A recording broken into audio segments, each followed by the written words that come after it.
Hello everyone and welcome back to the channel. Today we will be reacting to the video of Omniarch. He made a video about my channel, so make sure to look at that video if you didn't watch it yet. Then this video might be a bit easier to understand. Overall, a very good video, very solid, and well, I will explain a few things more in depth on this channel. So that's why in this video I will explain things that were said in the comments as well. And I will also explain why I do things that, well, not everyone else does. So I will just clarify something that he says, for example. Here's the first thing. Currently rocking the Viking civilization, which I guess as an infantry purist, I mean, sure, go for it. So yeah, I was, and I still am the Viking civilization because I liked the counterattack, like to be a bit anti-swarm, but I will switch to friends because, well, you get extra healing speed, which is really nice, 20%, it's insane, and you get 3% health, and the base unit also has the most health of all infantry units, so that's the reason why my Gorgoleo really lacks health. It has no health in its kit, so I need more health, and I think that's the reason why I will change to France. Go for it. Looking at the more information section, you can see that he's pretty much at his highest power ever at 71.8 million power, 12.6 million dead troops. And here we can see that in his most recent KVK, his heal to kill ratio was actually really good. So he mainly, like I said before, mainly just used Gorgo Liu for like 90% of these kills. Literally one single expertise march, which is wild. And it traded on average 3-1. I mean, you could, it's just the data. 3-1 trades on average as a free-to-play player. That's actually really good. So this is where the comments are getting weird, right? 1 billion kills with this old account, dead weight, not so crazy. Like, bro, dead weight, do you even know what you talk about? And to my frustration, people nowadays don't really know what deadweight means. They simply look at the age of the accounts and then they look at the kill points. But that is not the definition of deadweight. I have reinvented the definition of deadweight. So what you need to take a look at is not the account age and the kill points in total. You want to look at this number, this KVK number. 32 million kills in one single KVK, and that piece of is calling me a deadweight? Like, bro, someone with like 70 million power getting 32 million tier 4, tier 5 kills, that ain't deadweight, bro. I don't know what you're talking about. So, the real term of deadweight nowadays, you don't want to look at the KP. Well, let me give you an example. If someone has 8 or 9 billion KP, and well, he got that over time, you know, last few years he got billions of KP, but last KVK he only got like 10 million KP, or 10 million kills. Well, now he is a deadweight, in my opinion, because, well, when you look at the older ways where people are saying, hey, you are a deadweight because, hey, your account age is very old and your KP is low. Well, they wouldn't call someone like this a deadweight because their KP is like 9 billion.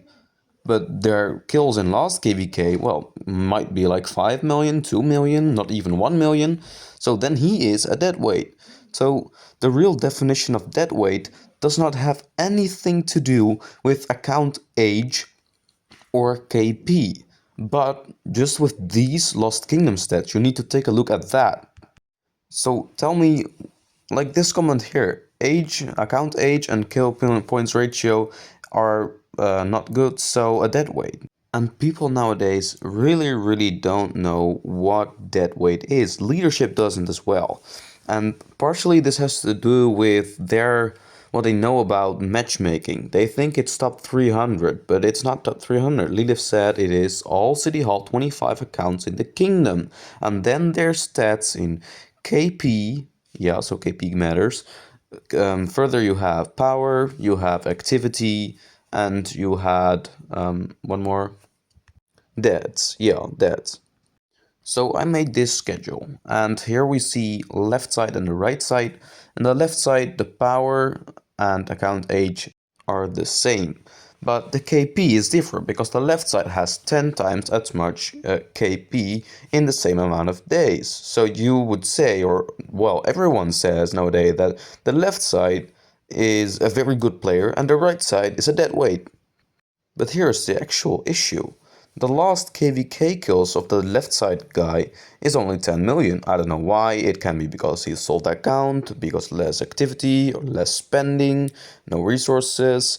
But the right side got 32 million kills. So he is, well, in my opinion, the dead weight is on the left side. Yeah, his total stats might be good, but his last KVK stats were bad, and you need the KVK stats, right? For this last KVK will also give a good indication on the next KVK. Furthermore, this guy on the left fucks up the whole matchmaking because he has 10 billion kill points, and this is what counts for matchmaking, the total KP of the kingdom. So he will basically fuck up the matchmaking for the kingdom because their kingdom has a lot of kill points and will be matched against other kingdoms with a lot of kill points. While these kill points of this player, they are not active kill points, as I call them. He doesn't get enough kill points to really add anything up to that. This is the real term of dead weight nowadays. You should really look into dead weight as this. This is the right definition of dead weight. So look at the last KVK kills. And then we had this guy. He said, well, the ID, basically the same as what I explained before. Yes, old ID, but I have my reasons. Because the old ID, it is indeed old. And I don't indeed have much kill points. And that has a reason, because I just turned 18 a few weeks ago. And before, I always had screen time. So when I think it was half a year ago, the screen time was deleted. So before I turned 18, like I think the first, let's say 700, maybe 800 days of my ROK career, I had screen time and I could only play Rise of Kingdoms for 1.5 hours each day. So in KVK, it was no way to get kills for me, basically, with a bad preparation.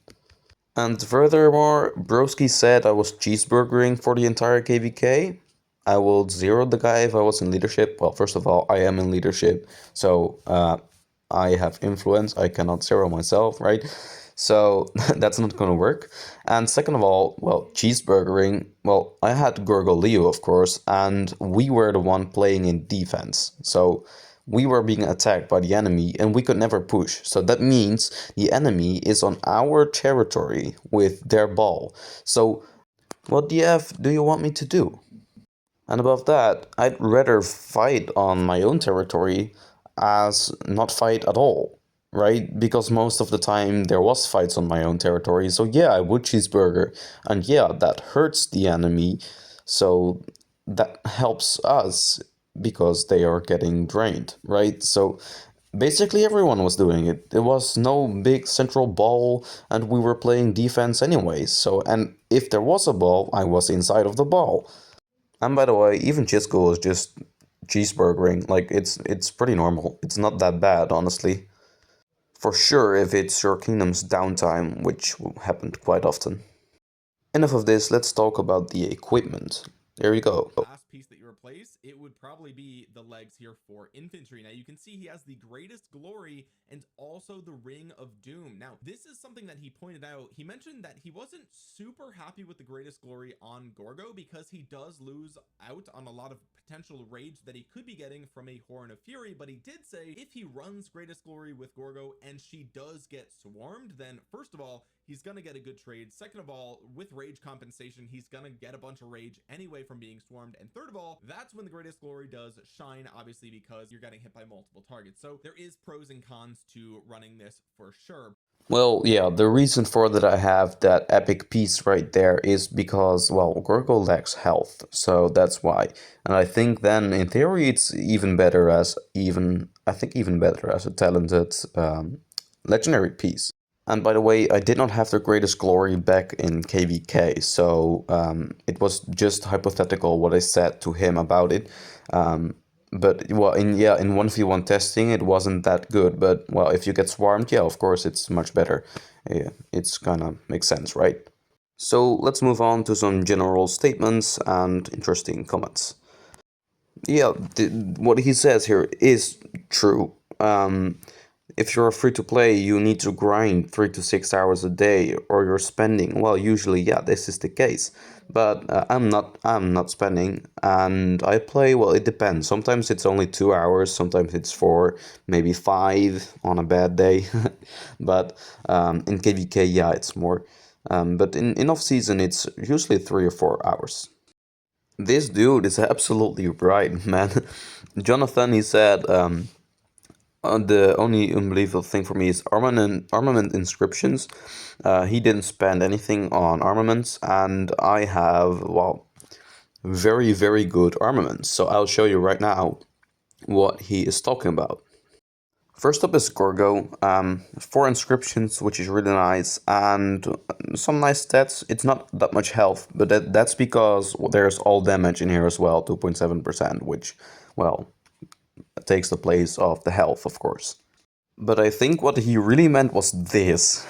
7 inscriptions on one single march with 11% attack and very good stats. Like, and if you thought that was insane, and you might thought that, well, I used up all the armament transmutation chances, no, that's not true. I can still transmutate quite a lot, so I'll show you right now. This one has 10 more remaining. Here we have 6 more chances remaining to upgrade. And on this one we got 2 more chances remaining, so that it can be even better. But right now I'm saving up and, well, I cannot afford more transmutation stones. Maybe in a couple of months I will just do a big opening and upgrade this whole set. Then there's one dude that says that I am not a free-to-play. How often do I need to explain that I am actually a free-to-play? He even showed it in the video. There was the Mina icon, there was literally everything. I am a free-to-play. Then there was this guy, and well, yeah, it's right. A full AP bar is not typical free-to-play behavior, but I want to sleep 8 hours, and when I wake up, my AP bar might be full. Yeah, I'm not a slave to the game. I won't, well, set my alarm just to spend AP, or if I'm at work or at school, I won't, well, just skip lessons just to play Rise of Kingdoms. I'm not an addict, you know? So you also need to think in, like, I'm a human, right? Then there was Jablon. He was my enemy in last KPK. And he said that actually, 3.5 years old account with 1 billion kill points is why free-to-plays don't do garrisons. But oh boy, he was wrong. Because this free-to-play could actually do garrisons, as I show you right here. We got a negative trade against the rally, but with the swarm, we traded pretty much 1 to 2. Here as well. 1 to 3 trade, right? So the trades, we even win against the rally. Well, yeah, of course, there are some dumb people in the open field that stay in AoE that helps, or swarm. Right, as you can see right here, I can just garrison, it's not a big deal.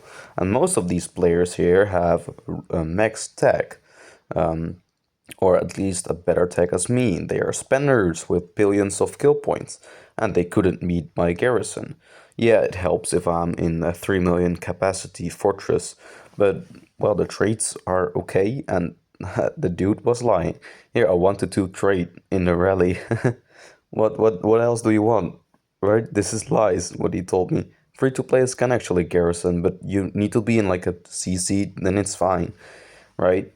I even got a double rally in this one. I got double rallied, and I still traded pretty much positive. So double rally plus a swarm, and the, well, 12 billion to 11.9. So that's actually insane. I have some more clips here. Positive trades everywhere against meta combinations. And most of the time they couldn't even beat my flag, even with a swarm. If it was properly filled, it was unbeatable. And yeah, that's coming from a free-to-play. So yeah, free to play there is hope for you. You can actually garrison, and if people tell you no, you actually can. And here this proves a lot. That was a capacity skill that didn't even help. There was nothing else in the whole KVK, literally. So then there were a few people that compared me to 12-inch PvPness, and I respect the dude because he is a great free-to-play. But there is a big difference between him and me.